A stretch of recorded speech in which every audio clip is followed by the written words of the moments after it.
Muy bien, hermanos, busquen en sus Biblias Mateo capítulo 5, por favor. Mateo capítulo 5. Recuerde que estamos estudiando el Sermón del Monte, también conocido como el Sermón de las Bienaventuranzas. Y explicamos esto la semana pasada. La razón por la cual el Sermón del Monte es conocido como el Sermón de las Bienaventuranzas es por cómo comienza justamente este sermón. Ahora, la sección completa va de Mateo 5.1 hasta Mateo capítulo 7, verso 29. Y probablemente vamos un poco más lento en esta sección, en esta parte de las bienaventuranzas, porque queremos entender qué son las bienaventuranzas, pero quizás más adelante vamos a poder avanzar un poco más rápido también en la sección. Vamos a leer juntos Mateo 5, desde el verso 1 hasta el verso 12. Yo sé que ya lo leímos con Leo, pero creo que es bueno leerlo. Déjeme animarle algo. Si usted tiene un lápiz, si usted tiene un destacador, sería bueno que destaque la bienaventuranza. No la promesa, sino la bienaventuranza. Ejemplo, por ejemplo, dice, bienaventurados, ¿quiénes? En el verso 3, bienaventurados, ¿quiénes? Los pobres en espíritu. Entonces, le sugiero, anote ahí, o destaque, o marque, subraye, los pobres en espíritu. Y así en cada uno de los textos. Dice entonces, Mateo capítulo 5, verso 1, viendo la multitud, subió al monte y sentándose vinieron a él sus discípulos. Y abriendo su boca, les enseñaba diciendo, bienaventurados los pobres en espíritu, porque de ellos es el reino de los cielos. Bienaventurados los que lloran, porque ellos recibirán consolación. Bienaventurados los mansos, porque ellos recibirán la tierra por heredad. Bienaventurados los que tienen hambre y sed de justicia, porque ellos serán saciados. Bienaventurados los misericordiosos, porque ellos alcanzarán misericordia. Bienaventurados los de limpio corazón, porque ellos verán a Dios. Bienaventurados los pacificadores, porque ellos serán llamados hijos de Dios. Bienaventurados los que padecen persecución por causa de la justicia, porque de ellos es el reino de los cielos. Bienaventurados sois cuando por mi causa os vituperen y os persigan y digan toda clase de mal contra vosotros mintiendo. Gozaos y alegraos, porque vuestro galardón es grande en los cielos, porque así persiguieron a los profetas que fueron antes de vosotros. Vamos a orar y vamos a comenzar con nuestro estudio esta mañana. Amado Señor, gracias le damos por este tiempo y rogamos que usted hable a nuestra vida y a nuestro corazón por medio de su palabra. Usted conoce nuestra necesidad, usted conoce también nuestra condición y sabe, Señor, cómo exhortarnos con su palabra, sabe cómo animarnos por medio de ella, sabe también cómo corregirnos, mejor que nadie. Sea usted, Señor, hablando en nuestras vidas por medio de su Espíritu Santo, por medio de su palabra. Y, Señor, que yo con fidelidad esta mañana pueda también transmitir y pueda también enseñar lo que usted primero me ha enseñado a mí. Por Cristo Jesús oramos. Amén. Bienaventurados. Hasta acá hemos visto 3 bienaventuranzas. ¿Recuerda? Hemos visto bienaventurados los pobres en espíritu. Y dijimos lo siguiente, los pobres en espíritu son aquellas personas que reconocen su condición de bancarrota espiritual y por lo mismo saben que no tienen nada que ofrecer a cambio a Dios por todo lo bueno y por todo lo maravilloso que Dios hace por nosotros. La salvación es un regalo gratuito de la gracia de Dios y nosotros no podemos dar nada a cambio por ello. Y eso lo entendemos cuando somos pobres en espíritu. No tenemos nada. Estamos en una condición de pobreza absoluta, bancarrota espiritual. Sin embargo, cuando entendemos eso y nos acercamos a Jesucristo para reconocerle a Él como nuestro Salvador, en esa condición, bancarrota espiritual, pobres en espíritu, fíjese lo que dice el texto como promesa. Recibimos a cambio, ¿qué cosa? El reino de los cielos. El reino de los cielos. La segunda bienaventuranza tiene que ver con los que lloran. Y dijimos esto, ¿no? No son los llorones, sino que los que lloran, los que con un corazón constrito y humillado se acercan al Señor, reconociendo su condición de pecado, arrepentidos por todo el mal que ha hecho o que hemos hecho. Porque aquí ninguno pasa por inocente, ¿no? Todos nosotros nos presentamos un día delante del Señor, humillados por causa de nuestro pecado. Nos arrepentimos de ese pecado. Dice el apóstol Pablo ahí en la carta de Corintios, segunda de Corintios, que el llanto que es del Señor produce en nosotros arrepentimiento. Las lágrimas que son de Dios producen en nosotros arrepentimiento. Y nosotros nos arrepentimos, pero dijimos, ¿se acuerda cuando hablamos de esto? Dijimos que no son lágrimas de cocodrilo, sino que son lágrimas de un corazón sincero, que entiende el daño, que entiende la vergüenza, que entiende el dolor que causa y por lo mismo se arrepiente. Y el arrepentimiento tiene que ver con volverse del mal camino en una dirección correcta. Deja de hacer lo malo que estaba haciendo para ahora sí hacer lo correcto delante de los ojos de Dios y delante de los ojos también de su comunidad. Y la semana pasada hablamos acerca de los mansos. ¿Y qué dijimos de los mansos? ¿Quiénes eran los mansos? ¿Qué era ser un manso? ¿Se acuerda lo que dijimos? Humilde, ya. Pero más que nada, una persona mansa era una persona que teniendo el potencial de rebelarse por su poderío, por su fuerza, decide someterse al poder de otra persona. En la cultura greco-romana era el poder, incluso un poder inferior, al poderío o a un poderío inferior. Pero en nuestro contexto, lo que nosotros entendemos por la Biblia es que nosotros nos sometemos a esa fuerza que pudiésemos tener, mucha, poca, no importa la cantidad, sometemos nuestra vida al poderío de nuestro Señor. También dijimos que era esa disposición del hombre o del corazón del hombre que está dispuesto a sufrir, entendiendo que por medio del sufrimiento el Señor está tratando con la vida de nosotros y nos va a enseñar algo. Esos son los mansos. Esos son los mansos. Entonces hasta aquí hemos visto 3 bienaventuranzas: los pobres en espíritu, los que lloran, los mansos. Seguimos entonces con el verso 5. Con el verso 6. Bienaventurados los que tienen hambre y sed de justicia. Yo conozco a algunos que siempre tienen hambre y sed, ¿no es cierto? Sobre todo en la edad de la adolescencia, hambre y sed. Hambre y sed. Y otros pasan la edad de la adolescencia y siguen teniendo hambre y sed, pero no de justicia. ¿Qué significa tener hambre y sed de justicia? Yo no sé si lo nombramos, creo que sí, pero esta sección del Sermón del Monte es interesante, porque cuando Jesucristo inicia su ministerio público en la tierra, cuando Él empieza con sus enseñanzas, el auditorio, la gente que está escuchándole, se sorprende por la enseñanza de Cristo.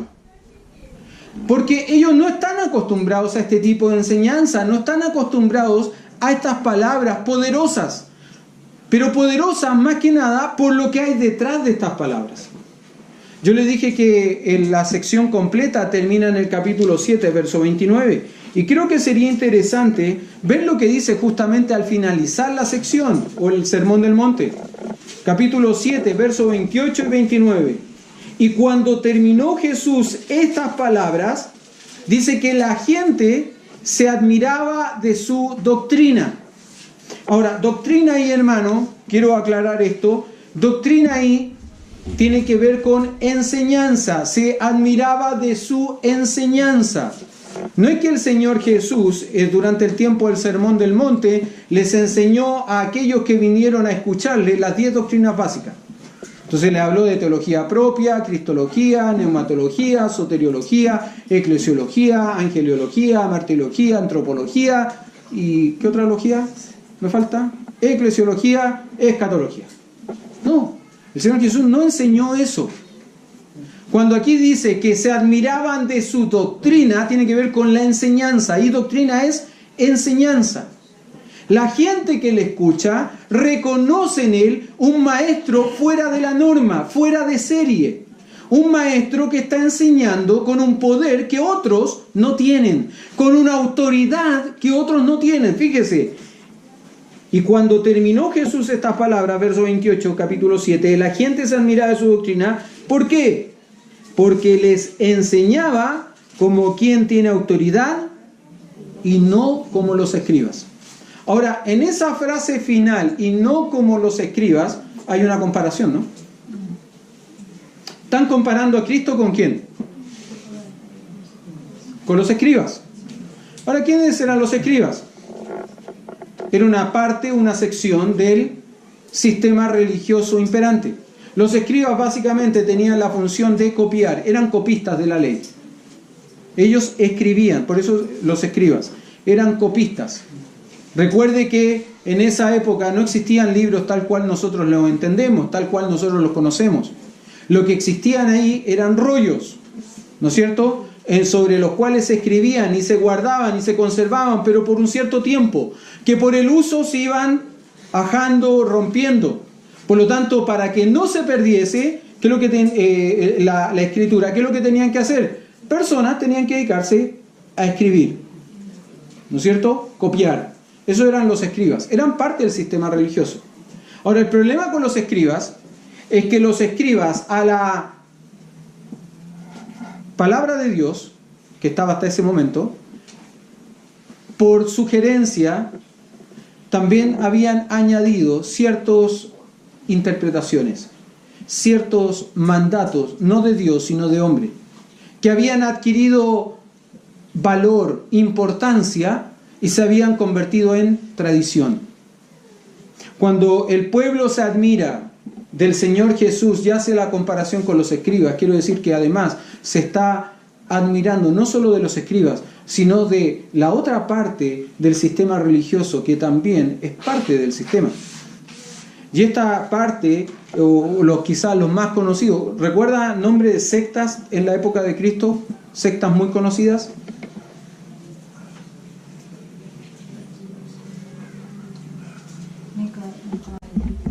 Los nicolaitas, pero quizás los más conocidos todos. Los fariseos, saduceos, herodianos, ¿no es cierto? Cada cual tenía un pensamiento, cada cual tenía una doctrina, una filosofía distinta, pero todos coincidían en algo. Eran tremendamente legalistas y lamentablemente tremendamente hipócritas. ¿Por qué hipócritas? ¿Qué significa hipócrita? ¿Sabe lo que significa hipócrita? Cínico, ¿ya? ¿Qué es cínico? Déjeme decirle esto. ¿Usted ha visto la simbología del teatro, de los actores? ¿Cuál es la simbología de los actores? Máscaras, ¿no? ¿Sabe cómo se llamaban esas máscaras? En griego, Yupócrates. Ese es el nombre que reciben las máscaras en griego. ¿Por qué? Porque la representación del teatro en la cultura griega era por medio de máscaras. No es que se presentaba una persona y expresaba, ¿no es cierto?, a través de su rostro emociones. A mí me da risa, pero hay ciertos actores que de pronto dicen, le hacen meme, ¿no? Y dice, tal actor está demostrando tristeza, y aparece una cara. Y después dice, este mismo actor ahora está demostrando alegría, y aparece la misma cara. Y después dice, y este otro ahora está demostrando dolor, y la misma cara. Y sufrimiento, la misma cara. Cansancio, la misma cara. ¿Por qué? Porque no expresa nada con la cara. La cara es la misma. Hay otros que no. Hay otros que cuando sufren, y uno sufre con ellos, ¿no? A uno le dan ganas de llorar con ellos. Y hay otros que cuando están contentos, la cara lo demuestra y uno dice, le dan ganas de saltar con ellos. Buenos actores. Bueno, en la cultura greco-romana, el teatro se expresaba por medio de máscaras. Y si alguien estaba triste, se ponía una máscara triste. Y si estaba contento, cambiaba por una máscara donde se expresaba alegría. Ahora, esas máscaras recibían el nombre de Yupócrates, donde viene nuestra palabra hipócrita. ¿Qué es un hipócrita entonces? ¿Doble cara? Alguien que aparenta algo que no es. Alguien que demuestra ser algo que no es. ¿Conoce gente así? Sí, ¿no es cierto? Creo que todos nosotros conocemos gente que aparenta cosas que no es. Que dice vivir una vida que no vive. Todos nosotros. Ahora usted me dirá, pastor, ¿y qué tiene que ver esto con los que tienen hambre y sed de justicia? Bueno, ahora Déjeme seguir avanzando y va a entender por qué estamos hablando de esto. Porque en este punto hay un punto de comparación. La gente está comparando a Cristo con los maestros, con los líderes religiosos de su época, y entiende que Cristo es distinto de todos los líderes que ellos hasta ese momento conocen, que hasta ese momento entienden. ¿Cuándo nacen los fariseos? ¿Cómo es que nacen los fariseos? Déjeme contarle un poco de esto. ¿Quiénes eran los fariseos? Los fariseos fueron una comunidad que surgió más o menos 5 siglos antes de Cristo. Durante el tiempo o durante los años de la deportación de Israel en Babilonia, durante la cautividad babilónica. Su nombre, Faruch, significa separados. Eso significa. Como grupo sectario ellos lograron el reconocimiento de sus tradiciones, de su interpretación de la ley. Eso es. Ellos lograron el reconocimiento de su interpretación de la ley. Y la gente le empezó a dar importancia, y ellos se creyeron con importancia porque su interpretación de la ley fue reconocida. Fue reconocida. Ahora, ¿cuál fue el problema? Lo que empezó bien, terminó mal. Recuerde que durante el tiempo de la deportación babilónica no hay culto en el templo. De hecho, el templo fue saqueado, fue destruido. Ahora, ¿qué es lo que hacen los faruch, los separados? En cada ciudad donde había una familia judía, con tal de que no se perdiese la cultura, la tradición y la religión, empiezan a levantar sinagogas. Por eso que usted no va a encontrar en el Antiguo Testamento ninguna sinagoga o ninguna mención a la palabra sinagoga. Pero esa mención sí aparece en el Nuevo Testamento. ¿Por qué? Porque esto sucede durante ese tiempo, ¿no? Ahora, ¿qué es lo que sucede? En la sinagoga, ¿qué es lo que hacían los faruch, los fariseos? ¿Qué enseñaban?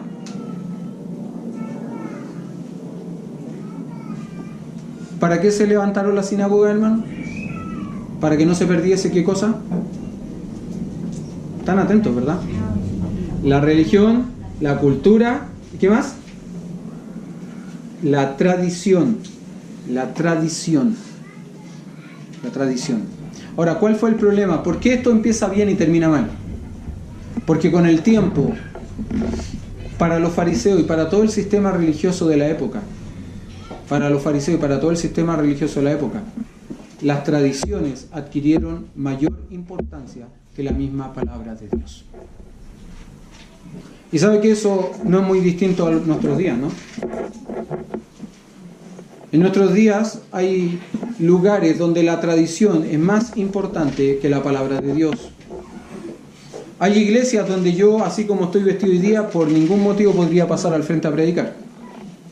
¿Cómo voy a predicar sin corbata? Eso es un pecado.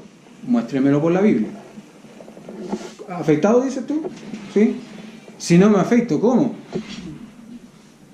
Usted sabe que por años, en Palabra de Vida, no se permitía que nadie usase barba.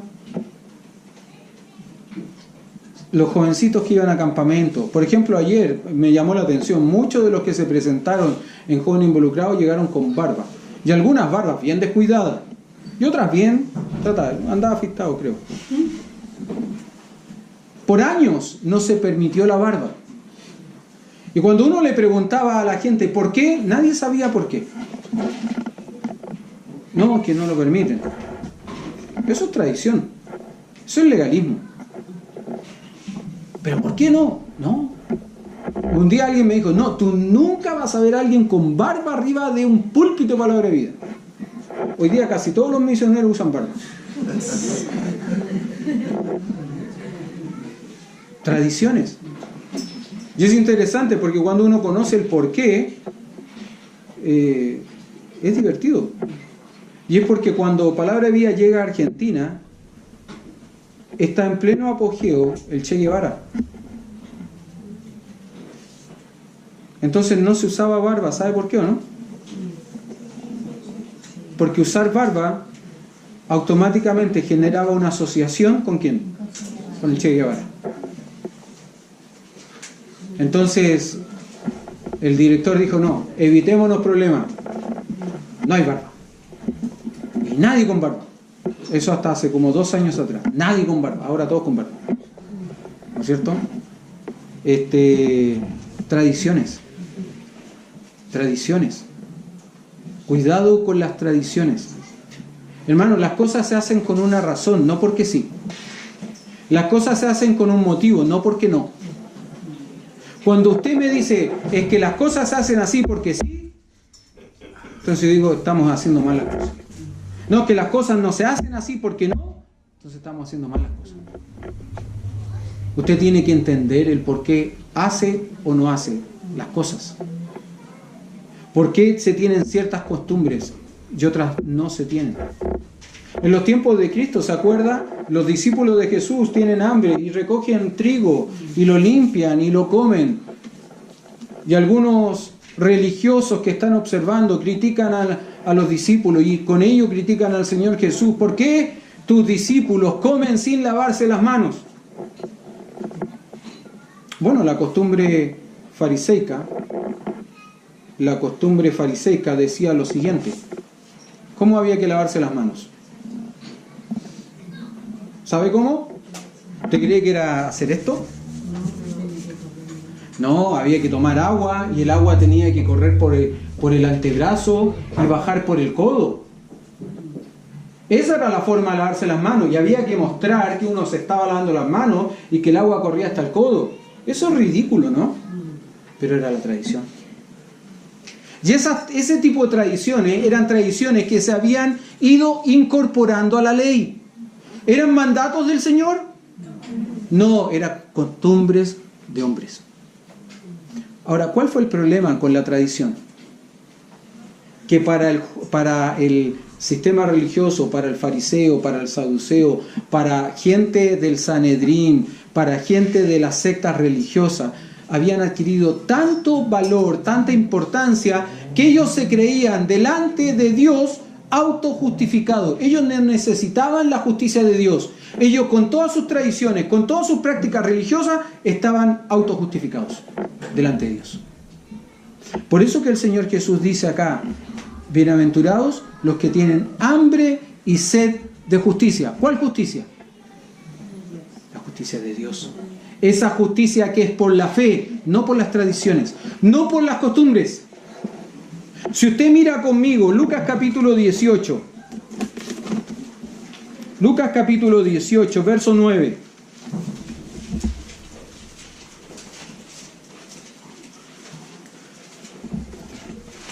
Lucas capítulo 18, verso 9 dice: a unos que confiaban en sí mismos, dice el Señor Jesús, como justos y menospreciaban a los otros, dijo también esta parábola.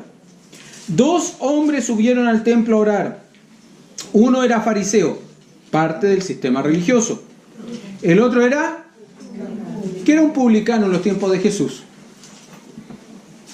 Era una persona despreciada por el pueblo. ¿Por qué razón? Porque en un sentido trabajaba para el imperio que lo oprimía.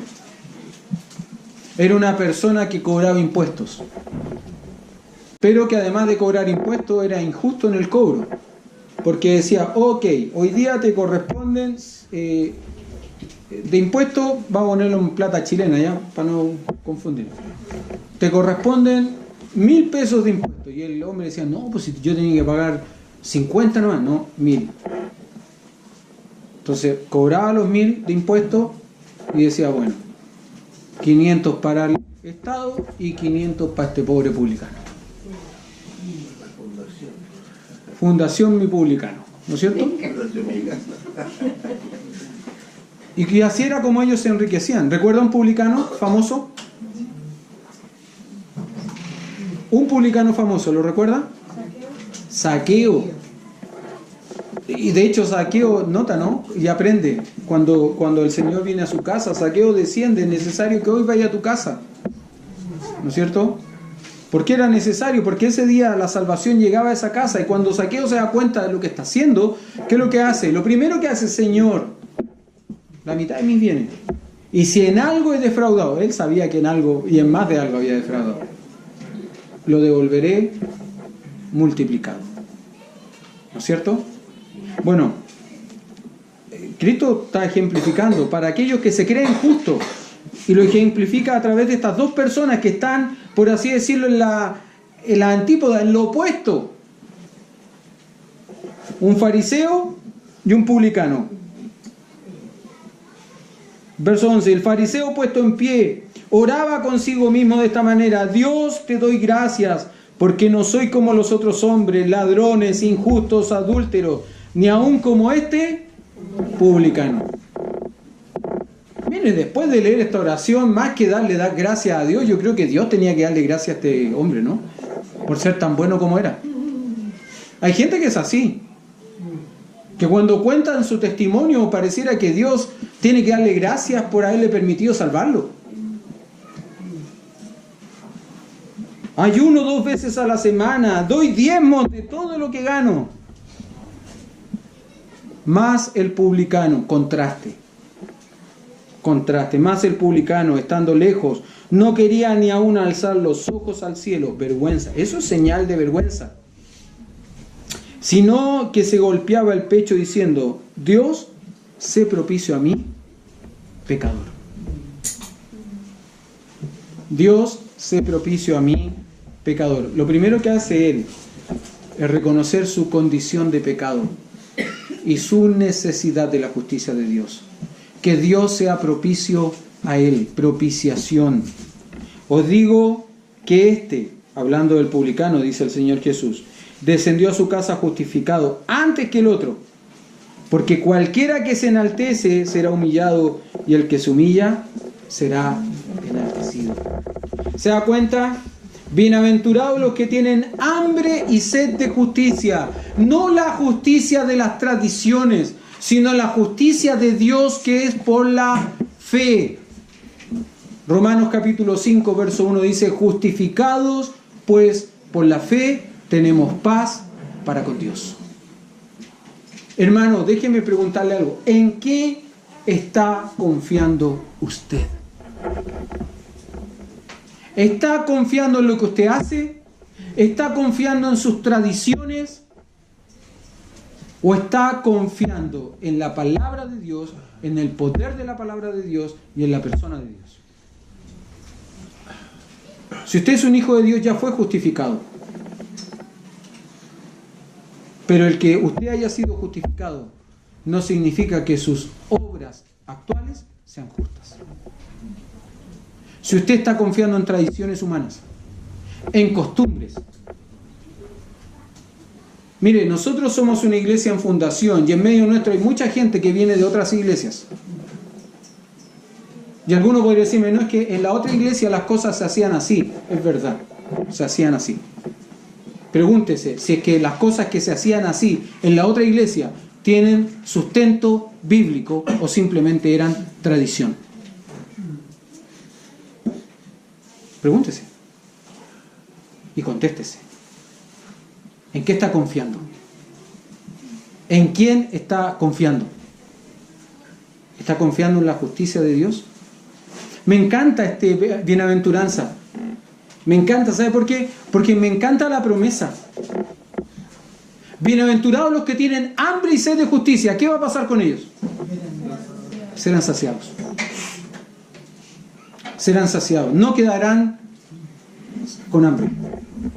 No tendrán sed, pero de la justicia, que es para vida eterna. Seguimos adelante. Verso 7. Bienaventurados los misericordiosos. ¿Por qué?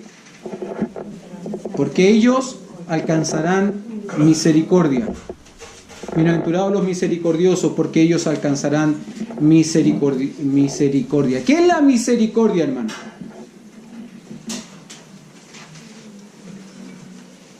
¿Qué es la misericordia? La definición más clásica, ¿no? Es lo opuesto de la gracia. La gracia es que Dios nos da lo que no merecemos. Entonces la misericordia, si es lo opuesto de la gracia, es que Dios no nos da lo que merecemos. ¿No es cierto? Esa es la definición más clásica de misericordia. Ahora, a mí en lo particular me gusta una definición que enseña Daniel Ubel, que es profesor ahí en el Instituto Bíblico. Él dice lo siguiente: misericordia es que Dios toma todas nuestras miserias y las pasa por el colador de su corazón. Miseria, cordia, de corde, corazón. Me encanta esa definición. Que Dios toma nuestras miserias y las pasa por el sedazo de su corazón. Ahora, quiero decir esto. En este versículo particular, misericordioso es aquel que siente compasión por otro. Es aquel que siente compasión por otro. Pero hay un detalle. La compasión tiene que movernos a una acción. La compasión que no nos mueve a una acción no es compasión. ¿Sabe lo que es, no? Lástima. Lástima. Pero la compasión movida a acción se llama misericordia.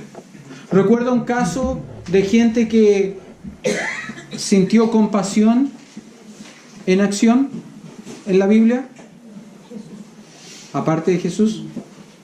Señor Jesús enseña, ¿no? Y es interesante porque de nuevo le está enseñando a los líderes religiosos de la época. ¿El buen samaritano? Exactamente. Exactamente. Un hombre va de camino de una ciudad a otra, de pronto sale un grupo de malhechores, lo asalta y lo deja mal herido al costado del camino. Y pasan distintos tipos de hombres. Pasa un sacerdote, lo mira, pero parece que va muy apurado, entonces no, porque parece que tiene que ir a servir al templo, entonces no puede perder tiempo cuidando de este hombre, ¿no? Y se va. Pasa un segundo hombre, que este hombre ahora es un levita, parte del sistema religioso de nuevo, y lo mismo, ¿no? Parece que lo ve, pero va muy apurado y se va. Y pasa un tercer hombre, un samaritano. Un hombre despreciado, así como los publicanos despreciados por la nación de Israel. ¿Por qué? Porque ellos habían sido el resultado, el fruto de la mezcla de razas durante el tiempo de la cautividad. Despreciado. Un judío puro, ortodoxo, no pasaría por Samaria. Si él tenía que transitar y entre medio estaba Samaria, él daba una vuelta larga. En vez de ir en línea recta, daba una vuelta larga. No pasaría por Samaria. Pero el Señor Jesús dice, bueno, este hombre samaritano, ve a este hombre tirado en el camino, lo recoge, lo cura, lo venda, lo sana, lo pone en su cabalgadura, lo lleva al mesón más cercano, pide que lo cuiden, paga por el cuidado del día y deja por un par de días más hasta que él pueda volver y saber cómo sigue. Y el Señor Jesús, de nuevo haciendo esta comparación y este contraste entre el sistema religioso y aquellos que ellos despreciaban, va a decir, ¿quién es el que usó de misericordia con su prójimo, con este hombre que estaba tirado ahí? ¿Quién usó de misericordia? ¿Quién activó su compasión? ¿Quién tuvo compasión por el hombre y la puso en acción? ¿Quién fue? El samaritano. El samaritano. La misericordia, hermanos, los misericordiosos siempre van a ser personas que mirando la necesidad de alguien se pongan en acción para satisfacer esa necesidad, no importa cuál sea. Porque a veces pensamos que las necesidades que nosotros podemos cubrir son solo necesidades materiales. No es así, hermano. Esas son las más fáciles de satisfacer. Llegar con un kilo de arroz, hay iglesias que le llaman la ofrenda del kilo. Llegar con la ofrenda del kilo, la canasta de amor a alguna casa, es lo más fácil que hay. ¿Sabes lo difícil? Satisfacer las necesidades espirituales y satisfacer las necesidades emocionales. Esas sí que son difíciles de satisfacer. Y aquí los misericordiosos son los que tienen la capacidad de satisfacer cualquiera sea la necesidad de la persona. Cualquiera que sea la necesidad de la persona. Es interesante porque cuando nosotros somos misericordiosos, nos parecemos a Dios. Fíjese lo que dice Hebreos capítulo 2, verso 17. Hablando del Señor Jesucristo, dice Hebreos 2:17, por lo cual debía ser en todo semejante a sus hermanos, para venir a ser misericordioso y fiel sumo sacerdote en lo que a Dios se refiere, para expiar los pecados del pueblo. Jesucristo vino a ser misericordioso. Dios el Hijo vino a ser misericordioso. Lucas capítulo 6, versos 35 y 36 dice, amad pues a vuestros enemigos y haced bien y prestad, no esperando de ello nada, y será vuestro galardón grande, y seréis hijos del Altísimo, porque Él es benigno para con los ingratos y malos. Sed pues misericordiosos, como también vuestro Padre es misericordioso. ¿Sabe, hermano? Cuando usted es misericordioso, se parece a Dios. Usted es como Dios. Usted está mostrando a Cristo a otros, porque ellos son misericordiosos. Ahora note, por favor, qué es la promesa para los misericordiosos. ¿Qué es lo que obtienen ellos por ser misericordiosos? ¿Qué obtienen? Misericordia. Misericordia. Me encanta ese texto que dice que el Señor misericordia quiero y no sacrificios. Misericordia. Hace unos años atrás venía conversando con un hermano en un vehículo hacia el centro. Y este hermano me había contado de cómo era la denominación de donde él venía y cómo trataban ciertos aspectos, ciertas cosas, cuál era el trato que le daban a ciertos pecados, a ciertas situaciones. Y él me venía contando y veníamos hablando de maestros, buenos maestros bíblicos que tenía esa denominación, buenos escritores bíblicos. Y es interesante porque lógicamente cuando dentro de una congregación, dentro de una denominación hay buenos escritores, uno siente orgullo, ¿no? Oh, este hermano es de mi iglesia, o este hermano es de mi congregación, o de mi denominación, eso es. Porque a lo mejor no somos de la misma iglesia, ¿no? Pero somos de la misma denominación. Este hermano y enseña lindo, a mí me encanta cómo enseña, ¿cierto? Y yo me acuerdo que, puesto que habíamos hecho esta conversación en el auto, habíamos hablado de las dos cosas, yo le dije, a mí me llama la atención que teniendo tan buenos maestros bíblicos, ellos no les hayan enseñado acerca de misericordia. ¿Por qué tan juiciosos? ¿Por qué tan buenos para cortar la cabeza? ¿Por qué? Me encanta la promesa de esta bienaventuranza. Bienaventurados los misericordiosos. ¿Sabe por qué? Porque ellos recibirán misericordia. Yo nunca quiero olvidar lo que dice el libro de Efesios, capítulo 4. Vaya conmigo un momentito ahí, Efesios 4.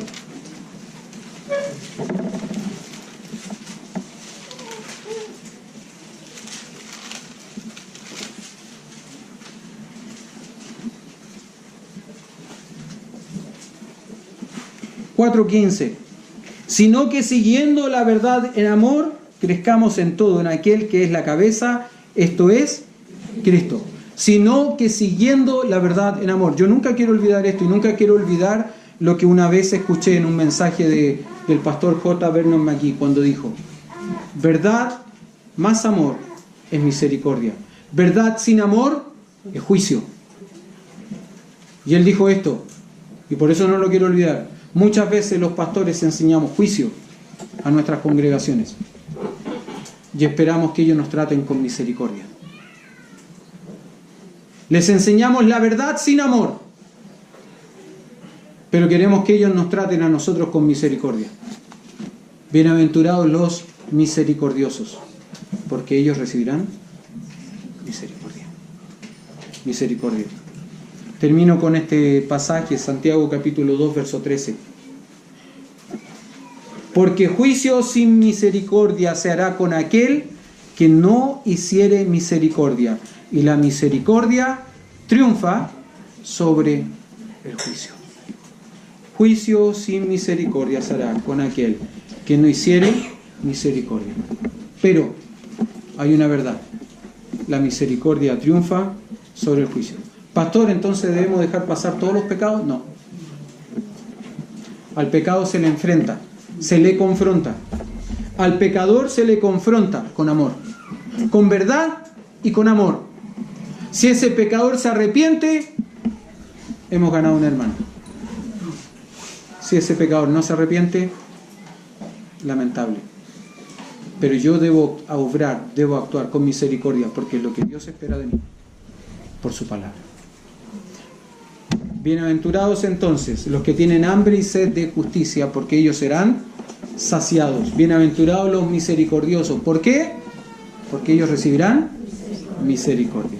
Paramos ahí, vamos a orar y terminamos. Hermano